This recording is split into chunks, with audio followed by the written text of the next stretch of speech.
آج وہ اپنی تمام مصروفیات کو پس پش ڈال کر درویش کے پاس پہنچا تھا۔ جب اس کی باری آئی تو اس نے دونوں ہاتھوں سے مصافحہ کیا، بلا تمہید درویش سے دعا کرنے کو کہا۔ درویش نے نوجوان کے کندھے پر ہاتھ رکھا اور بڑے جذب سے دعا دی، اللہ تجھے آسانیاں بانٹنے کی توفیق عطا فرمائے۔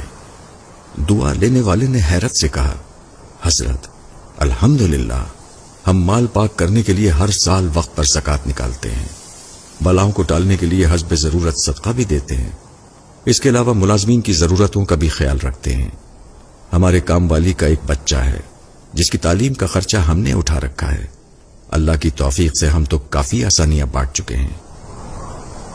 درویش تھوڑا سا مسکرایا اور بڑے دھیمے اور میٹھے لہجے میں بولا، میرے بچے، سانس، پیسے، کھانا، یہ سب تو رزق کی مختلف قسمیں ہیں، اور یاد رکھو رازق اور الرزاق صرف اور صرف اللہ تعالی کی ذات ہے، تم یا کوئی اور انسان یا کوئی اور مخلوق نہیں۔ تم جو کر رہے ہو اگر یہ سب کرنا چھوڑ بھی دو تو اللہ تعالیٰ کی ذات یہ سب فقط ایک ساتھ میں سب کو عطا کر سکتی ہے۔ اگر تم یہ کر رہے ہو تو اپنے اشرف المخلوقات ہونے کی ذمہ داری ادا کر رہے ہو۔ درویش نے نرمی سے اس کا ہاتھ اپنے دونوں ہاتھوں میں لیا اور پھر بولا، میرے بچے، آؤ میں تمہیں سمجھاؤں کہ آسانیاں بانٹنا کسے کہتے ہیں۔ کبھی کسی اداس اور مایوس انسان کے کندھے پہ ہاتھ رکھ کر پیشانی پر کوئی شکن لائے بغیر 1 گھنٹہ اس کی لمبی اور بے مقصد بات سننا آسانی ہے۔ اپنی ضمانت پر کسی بیوہ کی جوان بیٹی کے رشتے کے لیے سنجیدگی سے تگ و دو کرنا آسانی ہے۔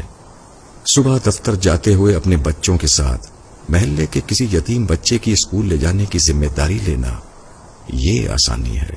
اگر تم کسی گھر کے داماد یا بہنوئی ہو تو خود کو سسرال میں خاص اور افضل نہ سمجھنا، یہ بھی آسانی ہے۔ غصے میں بپھرے کسی آدمی کی کڑوی، کسیلی اور غلط بات کو نرمی سے برداشت کرنا، یہ بھی آسانی ہے۔ چائے کے کھوکے والے کو اوئے کہہ کر بلانے کے بجائے بھائی یا بیٹا کہہ کر بلانا، یہ بھی آسانی ہے۔ گلی محلے میں ٹھیلے والے سے بحث مباحثے سے بچ کر خریداری کرنا، یہ آسانی ہے۔ تمہارا اپنے دفتر، مارکیٹ یا فیکٹری کے چوکیدار اور چھوٹے ملازمین کو سلام میں پہل کرنا، دوستوں کی طرح گرم جوشی سے ملنا، کچھ دیر رک کر ان سے ان کے بچوں کا حال پوچھنا، یہ بھی آسانی ہے۔ ہسپتال میں اپنے مریض کے برابر والے بستر کے انجان مریض کے پاس بیٹھ کر اس کا حال پوچھنا اور اسے تسلی دینا، یہ بھی آسانی ہے۔ ٹریفک اشارے پر تمہاری گاڑی کے آگے کھڑے شخص کو ہارن نہ دینا جس کی موٹر سائیکل بند ہو گئی ہو، سمجھو تو یہ بھی آسانی ہے۔ درویش نے حیرت میں ڈوبے نوجوان کو شفقت سے سر پر ہاتھ پھیرا اور سلسلہ کلام جاری رکھتے ہوئے دوبارہ متوجہ کرتے ہوئے کہا، بیٹا جی، تم آسانی پھیلانے کا کام گھر سے کیوں نہیں شروع کرتے؟ آج واپس جا کر باہر دروازے کی گھنٹی صرف 1 مرتبہ دے کر دروازہ کھلنے تک انتظار کرنا۔ آج سے باپ کی ڈانٹ ایسے سننا جیسے موبائل پر گانے سنتے ہو۔